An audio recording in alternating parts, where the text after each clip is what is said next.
Good evening, friends. I'm Mr. Narratory, and I'll be your voice tonight as we ease into rest. If these stories help you unwind, take a moment to like and subscribe. It really supports the channel. And I'd love to know, where in the world are you listening from, and what time is it for you right now? Drop it in the comments below. Now, get comfortable, close your eyes if you'd like, because it's time for tonight's story. This one's different. This one's not about spirits or whispers or old houses breathing at night. This one's about what happens when a place forgets how to let go of the dead, and what kind of man keeps the bodies from leaving. I was hired to clean out a funeral home, one of those old family-owned ones, way out in the valley, closed for years. A woman named Celia contacted me, said it was her grandfather's place, said she needed someone with a strong stomach and no questions. Paid in cash, $3,000, 2 days' work, clear out furniture, toss old documents, leave anything sealed alone. That last part should have stopped me, but I needed the money, so I said yes. She mailed the key, handwritten directions, a warning: don't turn off the generator in the basement. The building was isolated. No neighbors, no lights, just fog rolling over the road like water. The sign still stood out front: Blackwood Funeral Home. The paint had peeled until it looked like bone. I parked out back. The gravel shifted under the tires like something moving beneath it. The front door was already unlocked. Inside, everything was wrong. The air was cold, not natural cold, industrial cold, like walking into a meat locker. The lobby was intact. Old chairs, brochures, a guest book still open to a funeral from 2014. The name had been scribbled out deeply, ripped right through the page. I stepped further in. The hall smelled like bleach and rot. I covered my mouth and gagged. The floor creaked. The lights buzzed like they hadn't been used in years. One flickered nonstop. I found the office. Everything covered in dust except the desk. Clean. Papers stacked. A folder left open. Inside, photos. Black and white. Faces that had been carved apart, not surgically. Violently, I shut the folder. Something dripped behind me. I turned. The wall near the door was stained dark. A single hook in the ceiling still held a chain. The chain was wet. The drip hit the floor once more. Red, thick. I didn't touch it. I should have left. But I told myself it was rust, just rust. I walked into the chapel room. Empty pews. A casket on the stage, closed, but not latched. I put a hand on it, cold, vibrating, just slightly, like something breathing underneath. I didn't open it. I found the basement key on a nail behind the counter, taped with a note. Do not turn off the freezer. I took it anyway. The door to the basement was locked tight. When it opened, the smell nearly knocked me out. Formaldehyde, meat, decay. I went down slow. The stairs groaned. The walls were damp. Black patches spread like veins. The generator hummed in the back room. Pipes ran into the walls, deep into the floor. I didn't see any bodies, not at first. But the cold room door was open. Inside, metal tables, surgical tools, and a pile of plastic-wrapped shapes against the wall. 6 of them, stacked, some smaller than others. A bone stuck out of one, still red, still dripping. I backed out, turned to leave. That's when I heard it. Footsteps, not mine, bare, wet. Coming from the room across the hall, I stood frozen. A voice called out, hoarse, low, "Don't touch the work." Then the light shut off. The lights went out fast. No flicker, just gone. I froze, couldn't breathe, couldn't move. Only the hum of the generator kept me from screaming. It wasn't loud, but it was steady. The kind of sound you cling to when everything else gets too quiet. I heard the footsteps again. Slower now. Measured, wet, skin on concrete. They moved past the cold room toward the stairs, then stopped. Just outside the embalming room, the door creaked open half an inch. I backed into the shadows, behind the gurney. Tools still laid out. Scalpel, bone saw, forceps. All clean, polished, used. The air was cold enough to burn my nose, but I didn't dare make a sound. A shape moved through the crack, tall, thin, wearing a butcher's apron. No shirt, bare feet, pale skin. He sniffed, like an animal, then whispered. I know the sound of new blood. I pressed my hand over my mouth. The gurney rattled. Something underneath it jerked. I looked down. One of the bags. It moved, just an inch. But enough. Enough to know whatever was inside wasn't dead, or hadn't been when it was wrapped. I couldn't scream. I couldn't run. I just watched as his hand dragged along the table. Fingernails yellow, long, the kind of hand that spent more time cutting than writing. He walked to the back of the room, picked up something off the shelf. A needle, big, industrial, meant for injecting embalming fluid. He loaded it like a syringe. Something dark inside, thicker than blood, thicker than oil. I didn't blink, didn't breathe. He turned and walked toward the table again, toward the bag that had moved. He knelt, whispered something to it. Stop thrashing. You'll ruin the stitching. The bag went still, completely.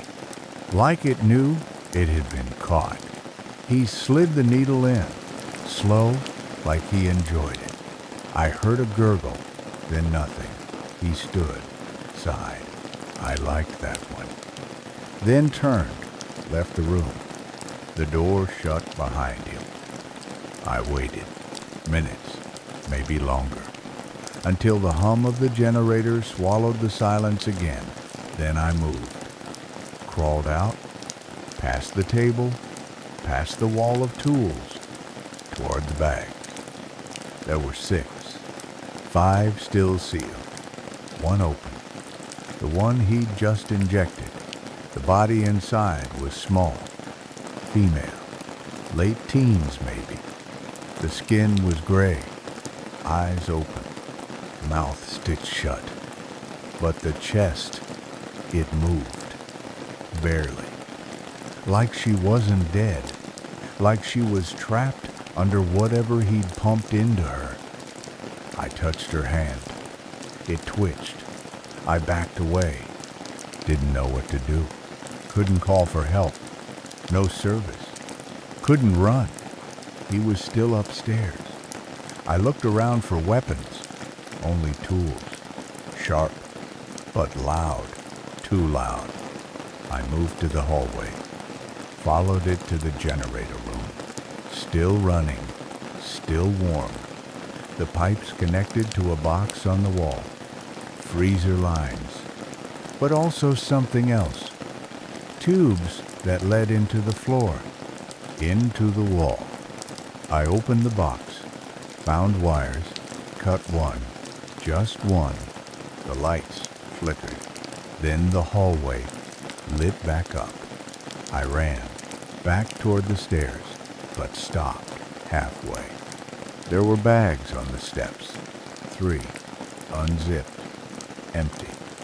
Drag marks leading down, like they'd climbed out or had help. I heard breathing, not mine, from the ceiling, from the vent. Wet and steady. Then a voice. They don't like the lights. I turned. The butcher stood at the top of the stairs, holding something, a jawbone, human, still fresh.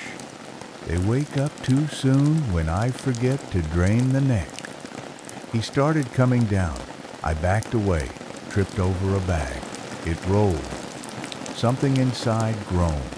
I saw her again, the girl. Eyes moving now, lips trembling under the stitching. I crawled to her, unzipped the top. Her eyes locked on mine, pleading, panicked. I started cutting. The blade was dull, but the thread gave. 1 stitch, 2, 3, her mouth opened. No scream, just breath. Then a whisper. He said I was the last. Then from behind may his voice, I lied.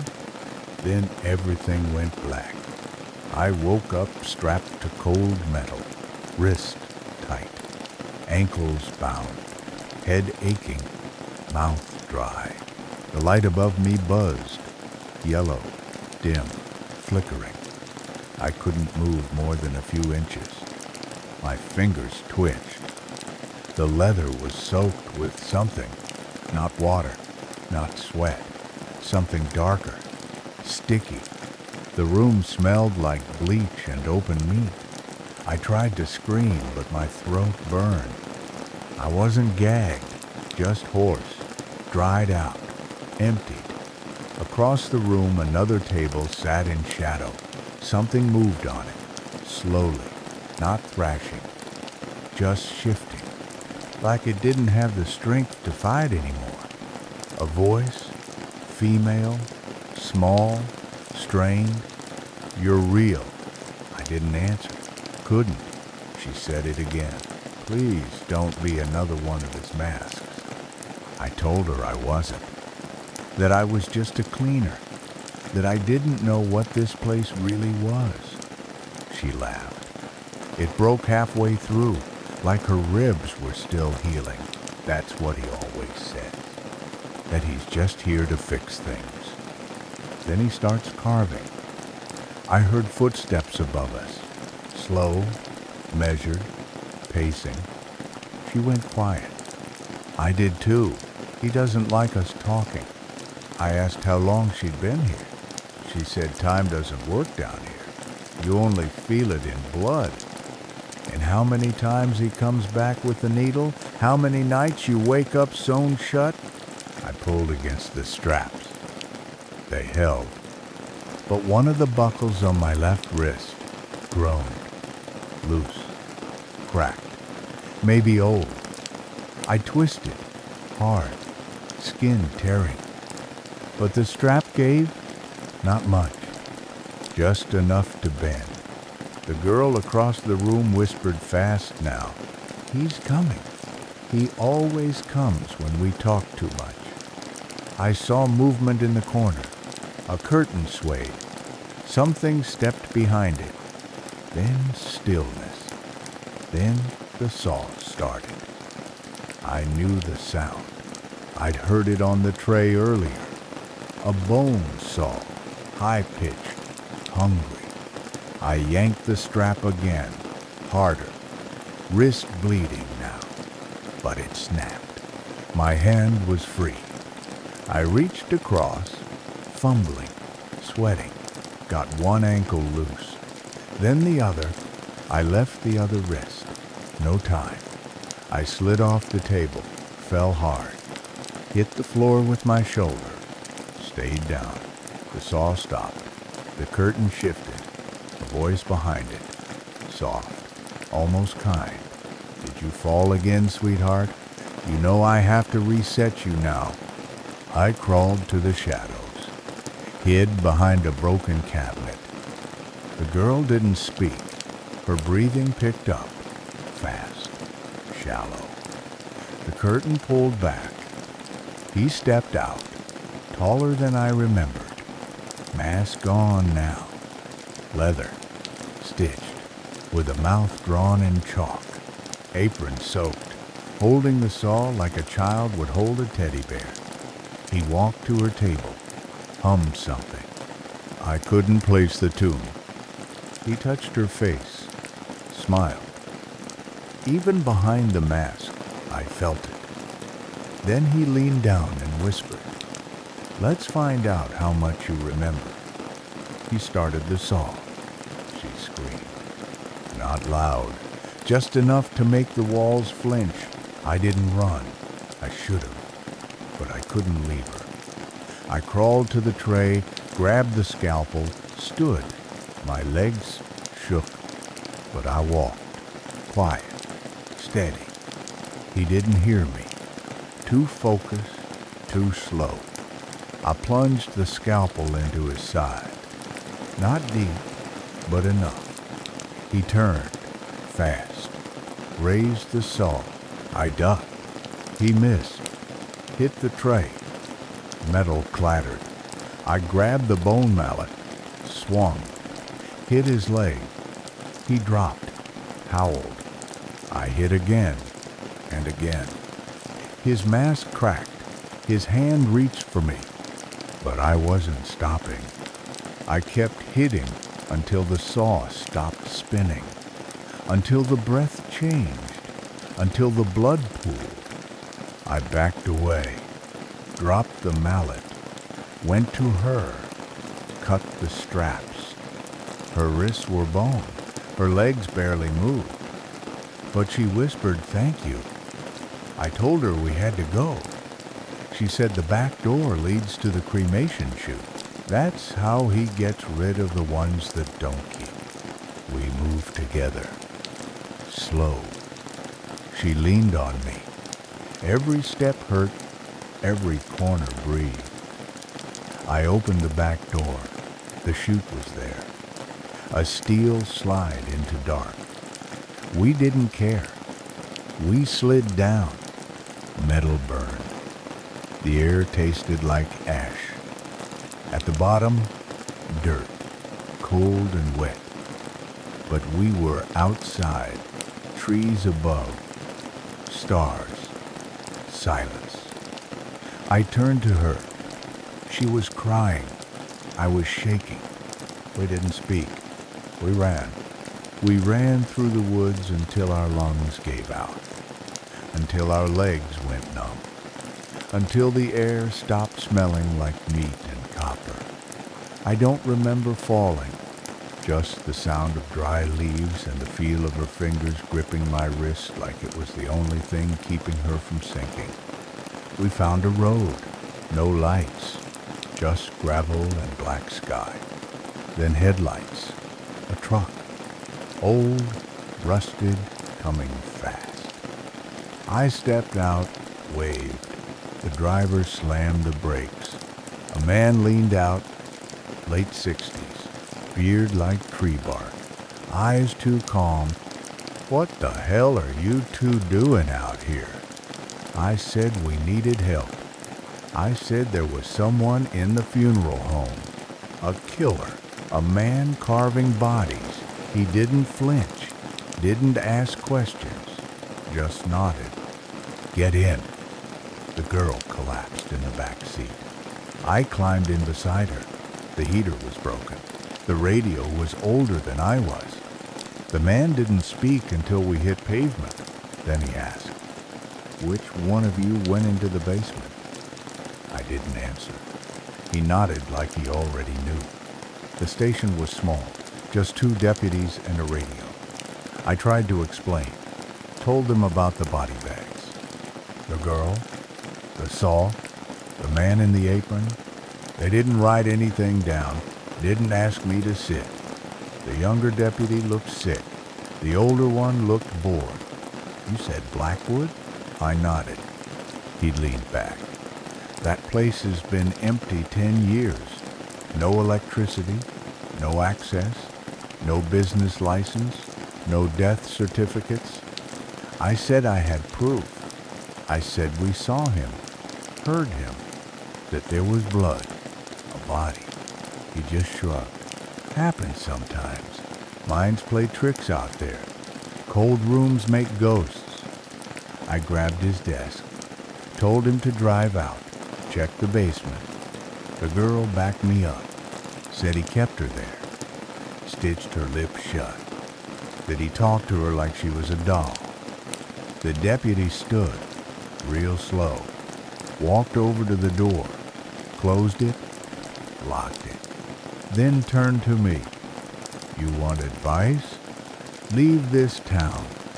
Don't come back. Don't ask questions. Don't file anything. I asked why.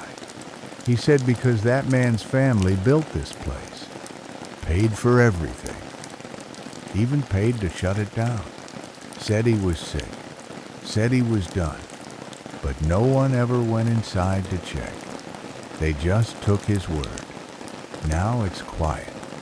We like it that way. I said that was insane. He smiled. Then leave insane behind. I looked at the girl. She nodded. We walked out. The man in the truck was gone.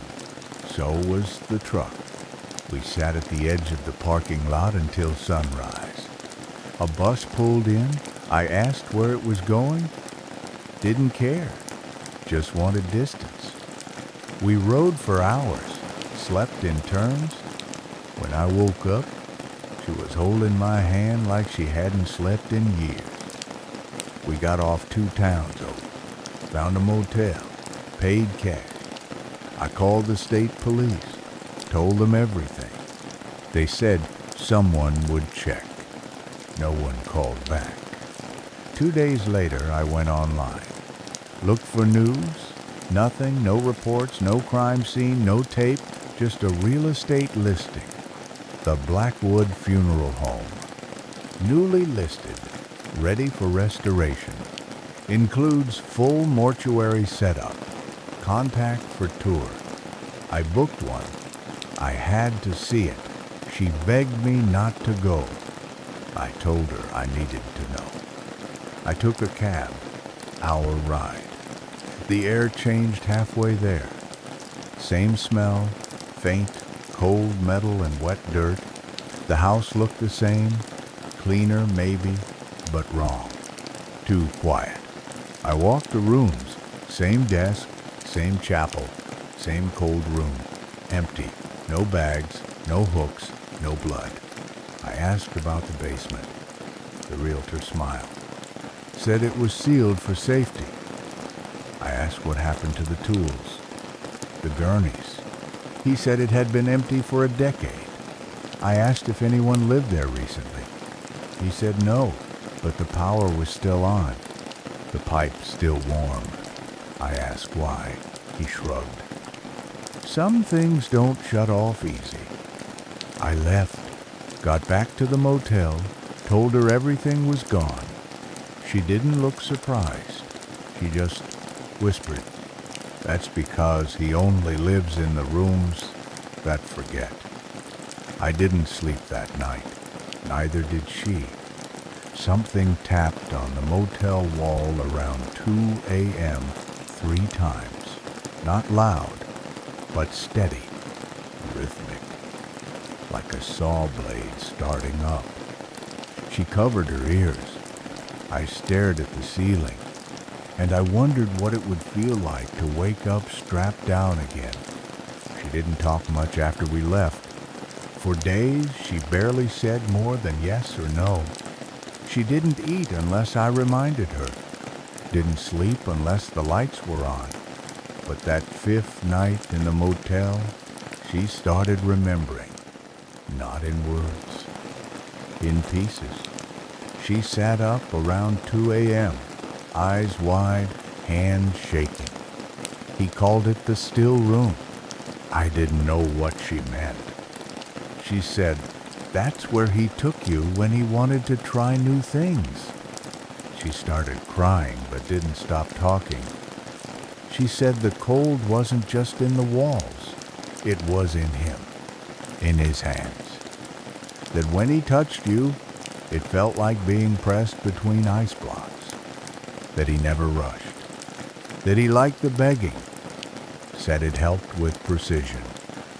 I listened. I didn't speak. She said he kept a drawer of mouths. Ones he'd sewn shut, saved the lips, put them in a jar. Said they were trophies. Said real silence was worth preserving. She said he talked to them at night, whispered to them like they could hear, told them secrets, told them what parts were hardest to cut. Then she said something that made my blood freeze. He doesn't kill you right. He slices pieces off, makes sure they stay alive. Leaves the ones who scream too much, but the ones who go quiet, he keeps. That's why I didn't scream. I wanted to be useful. I wanted to survive. She rolled up her sleeve, showed me her arm, scarred, but not stitched. A number carved into the skin. 6, small, precise, not ragged, burned in. I showed her mine. She gasped. 5, we matched. He was working through us in order. She said she remembered a boy, a teenager. Number 3, still breathing when he was zipped, still blinking, but his eyes were stitched closed. She said she thinks she heard him again, not in the funeral home, in the walls of the motel. I asked if she was sure. She said the breathing was his. She remembered the way he gasped, like every inhale was punishment. I didn't sleep. I sat in the chair and watched the door, my back to the wall. I kept the bathroom light on, just enough glow to see the edges of the room. Around 3, 0, the knocking started again. 3 taps, then silence, then 3 more. She didn't flinch this time, just whispered. He's following now. I asked how. She said he doesn't need to walk. He moves through the quiet, through places that forget to remember what happened. I didn't understand. She said every town has one place that never gets inspected, one room that never gets rented, one basement no one opens. That's where he shows up. And once he's there, he waits. Until someone like me comes along. Curious, broke, alone. Someone who answers the wrong ad. I asked what he wants. She looked at the window. Not escape, not revenge. He wants to finish. Finish what? His work. She said he doesn't just cut. He arranges, composes. He called her clavicle delicate. Said it would look perfect above the embalming tray. Said her spine was the right length to hang with the others. Threw up in the bathroom. Couldn't hold it in. Couldn't process it. When I came out, she was staring at the mirror. Not at herself. Past it. Like something was watching from the other side. She whispered again. He's not in the home anymore. He's looking for a new one. The lights flickered. The vent above the bed creaked. A smell leaked out. Bleach, salt, and something old. She stood up fast. Said we had to leave. I grabbed my keys, my bag. We ran, got in the car, pulled out before I even shut the door. We didn't have a plan. Just speed, just distance. I watched the rear view the whole time, half expecting to see him sitting up in the back seat. We stopped at a diner 3 hours away. No one else inside. She asked for a corner booth, back to the wall. Still shaking, still silent. She asked if I'd ever felt someone take something out of you that you couldn't name. I said yes. She nodded, then said, "He still has it." I asked what. Her voice cracked. My scream. She said she could still feel it inside him, still echoing, still vibrating in the bags he never buried. And she said if we didn't stop him soon, someone else's would be added to the jar. We didn't want to go back. Every part of me screamed against it, but she said it was the only way to end it. She said he wouldn't stop unless we made him, unless we took the walls he lived in and made them ash. I didn't know if I believed her, but I believed the way her hands trembled every time she looked at a locked door. I believed the way my dreams bled now. How? Every time I closed my eyes, I saw steel trays and pale skin and mouths sewn too tight to scream. So we bought what we needed. Gas cans, lighters, gloves. We waited until night, drove through 2 counties in silence. The closer we got, the colder the car got. She said it was him, that the cold didn't come from the air. It came from the things he'd cut out and never let go. The sign out front was gone, just a pole now, as if the name had been peeled off like scab skin. We parked out back, windows dark, doors locked. But the side of the building hummed, a low, steady thrum, like something breathing just beneath the boards. We moved quick. Back doors still rusted. Hinges gave with a shove. The hallway was wrong. Not dusty, not collapsed. Clean, repainted, furniture back in place. It smelled new, fresh wood and fresh paint, and something trying very hard to cover the scent of old rot. She stopped at the chapel, looked at the altar. The casket was gone. In its place a table, empty, polished, waiting. I opened the basement door. The lock was gone. The steps had been replaced. The air wasn't just cold now. It was sharp. Every breath felt like it cut through my throat. She followed me down, slowly. Her hand gripped mine the whole time. When we reached the bottom, we stopped. The cold room had been rebuilt. New walls, new steel, new gurneys, everything set in perfect rows. On the far table, a tray of tools, clean, arranged in a fan. Scalpel, bone saw, shears.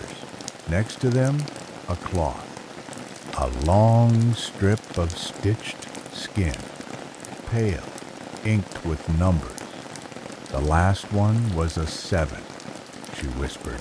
He started over. I walked to the generator room.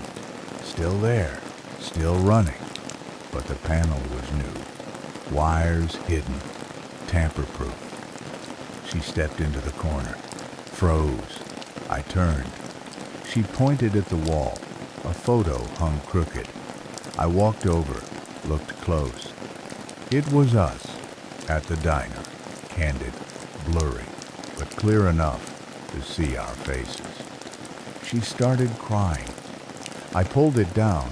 Behind it, carved into the drywall, was a date, the day we left, the night we escaped. I asked who took the picture. She said he never left. He just learned to watch from further away. We turned back to the stairs, but the door at the top was closed. I didn't hear it shut. I didn't hear a lock, but I heard him, the saw, winding up, whining like breath through a hole in your throat. We backed into the cold room, tried the window in the storage unit. Sealed, screwed shut. The gurneys behind us creaked, not from weight, from pressure. I turned. One of the bags had returned. Sealed, moving. Something inside was knocking. Soft, measured, not asking to get out, letting us know it knew we were there. She grabbed a scalpel. I grabbed the lighter. I poured gas on the table, on the walls, on the tray of tools. The saw got louder, closer.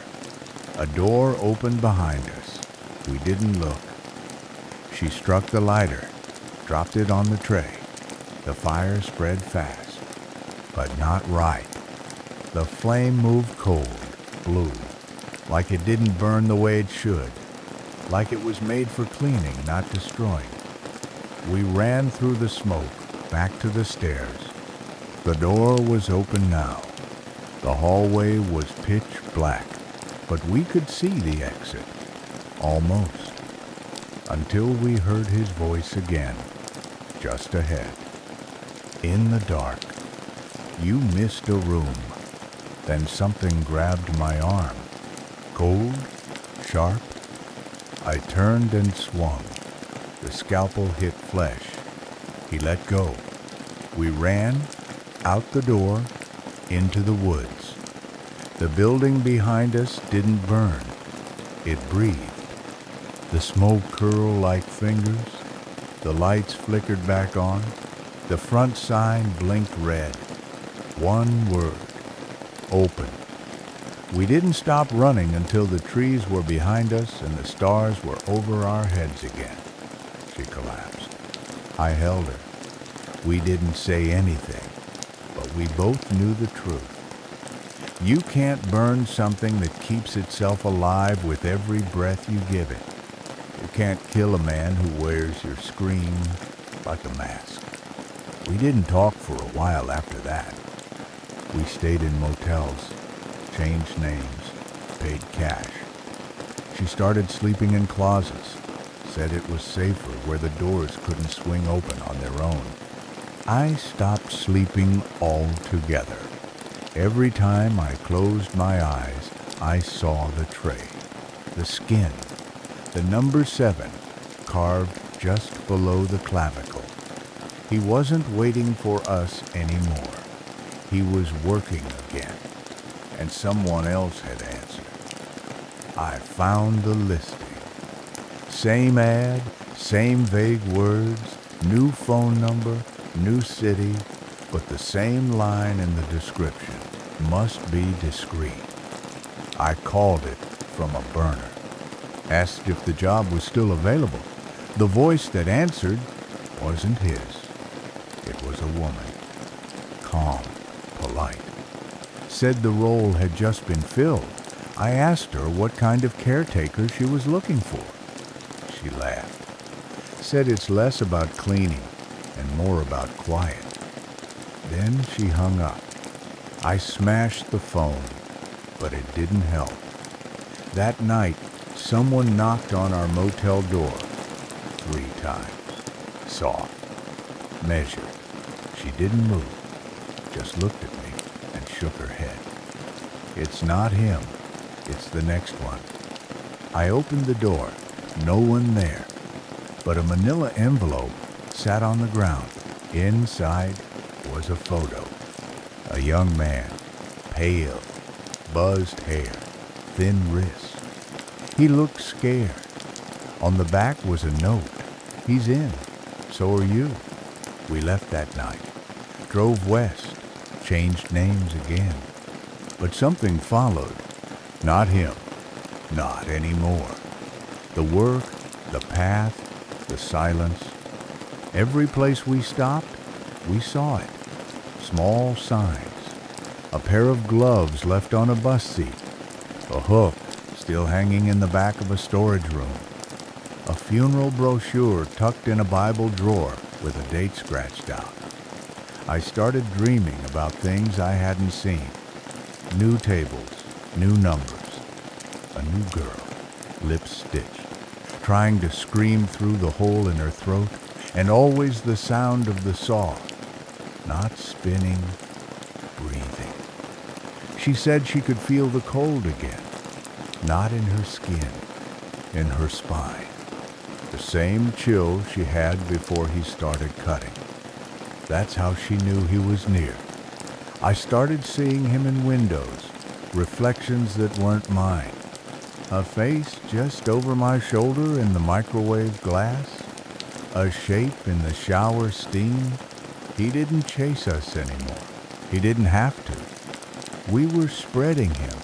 Every motel we checked into. Every mirror we looked into too long. Every locked door we touched. We were seeding the work. One night I found a girl in the stairwell of a highway rest stop. Her mouth was open, but no sound came out. Her eyes wide, terrified. Her lips were red, fresh, just recently unstitched. She grabbed my hand, whimpered, "Please, don't let him finish me." I froze. I didn't know what to say. Then she looked past me and screamed. That was the first time I heard it again. My scream. The one I hadn't let out in the basement. The one he'd taken. Now it came out of her throat, like he'd stitched it into her. I turned. Nothing there. But the walls behind her were wet. Not with blood. With steam. The kind that rolls off fresh bleach and cold steel. I carried her to the car. She shook the whole way. She didn't tell me her name. She didn't have to. I knew her number, 8, carved into her palm. She was the next, but she wasn't the last. I checked the ad again a week later. Still live, same pay, new photo, same silence. I tried deleting it, flagging it, reporting it. Nothing worked. Every time I refreshed the page, it came back. The listing was alive, or worse, it was being kept alive. I started thinking about all the people out there like I was, desperate, alone, looking for something simple. A few bucks, a few nights, and I realized that was the point. He doesn't need the home anymore. He just needs a door. Any door. A person, someone to knock, someone to let the silence in. We stopped driving. I stopped talking. She said she wanted to go back, that the only way to stop him is to lock him in. I asked how. She said we'd have to build a room he doesn't want to leave. I didn't understand. She said it has to be alive. The work has to feed on itself, that we'd have to become the walls. I told her that was insane. She said that's exactly what he wants. The work never ends. The scalpel never dulls. The scream always finds a new throat, and someone always answers the ad. She was gone when I woke up. No note, no sound, just the shape of her body in the motel sheets and the smell of bleach still hanging in the air. I searched everywhere. The lot, the gas station next door, the bathroom. I even checked under the bed. Nothing. No one saw her leave. The clerk said he never saw her come in. That I checked in alone. That I always checked in alone. I didn't believe him, but part of me wanted to. It would have been easier than what came next. A knock on my car window, middle of the afternoon. No one standing there. Just an envelope pressed to the glass, yellow, damp. My name scrawled in red ink across the front. Inside was a photo, a hallway, dirty, tiled.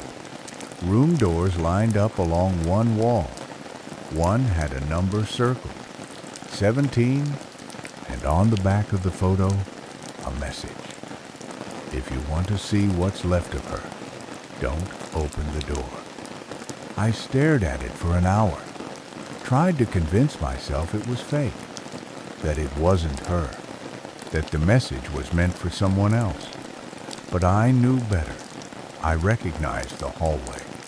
It was the old motel on the edge of Mill Hollow, the one that burned down years ago, or said it did. I drove, fast, didn't stop for gas, didn't blink. When I reached Mill Hollow, the road signs were gone. The gas station was boarded up, but the motel was still there. Run down, rotting, but standing like something rebuilt it from inside out. The front office door hung open, no one inside. Just a guest book with no names, a bell with no ring. The room keys were still on the wall, every hook empty, except for one. 17. I took it. The hallway looked just like the photo. Long, yellow-stained walls, carpet matted with something dark. I counted the doors. 15. 16. Then the one, the door. Old wood.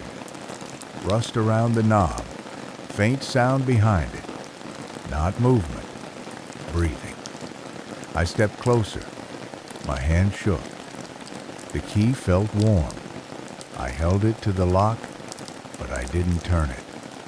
I remembered the message. Don't open the door, so I didn't. I knelt down, pressed my ear to the wood. At first, nothing. Then a voice. Hers. Faint, scratched. It hurts to stay like this. I whispered her name, asked if she was okay. She said no. Said he was inside now. Said she made the mistake of looking in the mirror too long. Said that's where he waits when you forget what he looks like. I asked if she could come out. She said not unless I take her place. That the door only opens when someone gives up their voice. I didn't understand. She said the number wasn't just a count. It was a weight. The room held everyone in order, 1 to 17. She was the last. And now it was my turn. I said no. She started crying, not loud. Soft, hollow, the kind of crying that sounds like it comes from somewhere deeper than lungs. The knob turned on its own, just a little. Just enough to say it was listening. I backed away, sat against the wall. I asked if he was in there with her. She said no. He's in all the other rooms now, looking for someone new. I asked if she'd gone into the room on her own. She didn't answer, but I knew. She wanted to finish it, wanted to find the root of it. And now she was part of the foundation. I stayed outside the door until the light bulbs in the hallway flickered, until I saw movement under the other doors. Hands pressing out from the carpet. Thin ones, gray ones, clutching at nothing, reaching toward me. I ran, out the front, into the road, got in the car, didn't look back. I drove until the sky got light again, until the motel was just a smear in the rear view, until my ears stopped ringing. At the next gas station, I tried to throw the key away, the one for room 17, but it stuck to my palm, wouldn't fall, wouldn't leave. I wrapped it in tape, stuffed it in the glove box. The lock clicked itself shut. That night, I got another envelope, left on my windshield again. Inside was a new photo, same hallway, new room circled, number 1, and behind the door in the photo, a shadow, tall, apron, bare feet. He was starting over, again. The photo stayed in my glove box for 3 days. I didn't touch it, I didn't look at it, but I heard it when I drove. Heard the edges rubbing against the metal like they were trying to get out. I finally pulled over, opened the box, looked again. Room 1, different door, new location. The hallway was cleaner, walls brighter, carpet without stains. But the shadow was still the same, tall, bent, apron hanging off bone. I flipped it over. This time the message said he doesn't need the room anymore, just the body. I didn't sleep that night. I stared at the ceiling and counted every tick of the motel clock. At exactly 3:33 a.m., someone knocked on the window. 3 times. I didn't move, didn't answer, just listened. The next morning, I left town, drove without destination, just forward. Eventually, I pulled into a diner, middle of nowhere, gravel lot. One waitress, one customer. He sat in the corner booth, back to the wall, hands wrapped tight in bandages, smiling at nothing. He looked up as I walked in, nodded once, like he'd been waiting. "You from the ad?" I didn't answer. He chuckled. Said he was too. Said the job was simple. Keep things quiet. Make sure the freezer stayed cold. And never ask what the hooks were for. I sat down across from him. He didn't flinch, just kept smiling. I asked how long he'd been doing it. He said he didn't count days anymore, just screams. I asked where. He said wherever there's vacancy, wherever people forget to look in the corners of the room. He said the last place had a good basement, but no ventilation. Said the one before that had good walls but soft ceilings. Then he reached into his coat, pulled out a small strip of cloth, pale, stiff, stained red. He slid it across the table, told me it was from her. Said she never screamed even when he got to the ribs. I didn't touch it, just stared. He laughed. "You're not ready yet, but he'll use you when it's time." I asked who. His smile faded. "You already know. You helped make room for it." He stood up. His bandaged hands left red marks on the table. He walked out without paying. The waitress didn't even blink, like he'd never been there. I checked the booth. The cloth was gone, but the stain remained. That night, I drove to a small town on the state line, checked into a roadside inn, asked for a room with no neighbors. The clerk didn't look up, just handed me a key, room 7. I didn't ask if that was coincidence. I already knew it wasn't. The room was cold. Window didn't open. Mirror was fogged. The vent above the bed dripped something thick. I slept with the lights on. Woke up to a new envelope under my pillow. Same photo. Same hallway. New door. Number 2. On the back, it said almost full. Almost home. I threw up in the sink. I called every number I had. Police, reporters, paranormal investigators. None answered. Every line went dead. Every voicemail erased itself mid-recording. I looked in the mirror. My face was gray, eyes sunken. And behind me, in the reflection, someone else. Not him, not her. Me, but different. Taller, apron, bare feet, smiling. I turned. No one there. Just the sound of a saw starting somewhere beneath the floor. The next day I found the caretaker again. at another diner, another booth, same smile. He handed me another strip. This one had a number on it, 10. I asked what it meant. He said it was my place in line. I told him I never signed up. He said I did the second I walked into Blackwood, the second I opened the freezer, the second I didn't scream. I left, ran to the car, drove until the road turned to dust, until I forgot my name. But every time I stopped, the number showed up, on motel keys, on receipts, on street signs, 10, always 10, always waiting. That night, I got a knock on the door, 3 times. I didn't answer. The next morning there was no sun, just a letter.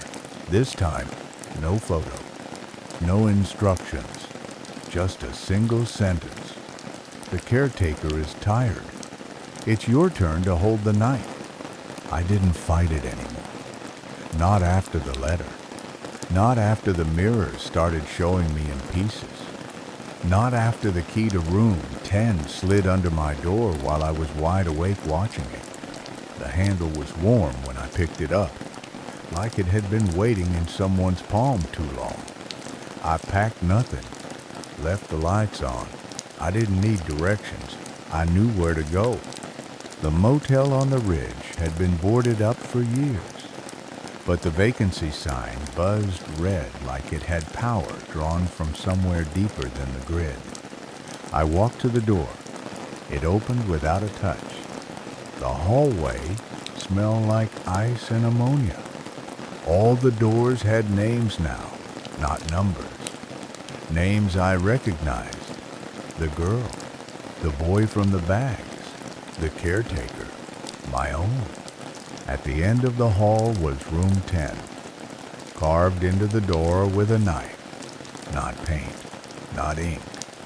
Carved deep, I put the key in the lock, turned it. The handle didn't move, but the door opened anyway. Inside was cold, not from air, from memory. From blood soaked into the walls, the room had no bed, no table, just a tray, steel, clean, surgical, and a mirror that didn't reflect anything anymore. I stepped inside. The door closed behind me. The light buzzed once, then steadied. A voice rose from the vent, my own voice, but deeper, tired. You've carried it far. Now you have to finish it. I asked what it meant. The voice said the work, always the work. The first cut was an accident. The second was curiosity. The third was control. Everything after that was creation. I said I didn't want to create anything. The voice laughed. Then why did you survive? Why didn't you scream when you saw the girl in the bag? Why did you come back? You wanted to see it, to understand it. So now you will. The wall to the left cracked open. Inside was a room made of steel, every panel carved with numbers. Blood burned into the seams. On the far side, a table, and someone lying on it, breathing, her, lips still, eyes open, not scared, just done. I ran to her. She looked at me and didn't blink, said it softly. You're here to end it. I said I wouldn't hurt her. She shook her head. You already have. Every step you took carried the work. Every motel you slept in passed it on. Every time you told this story, you carved a little deeper into someone else. I didn't understand. She closed her eyes, whispered. You're the house now, the room, the walls. He's inside you, and you built him with your silence. I fell backward, hit the wall. It pulsed. warm, wet, alive. The voice came again. She's right. You didn't carry me. You became me. Now it's your turn to carve. The table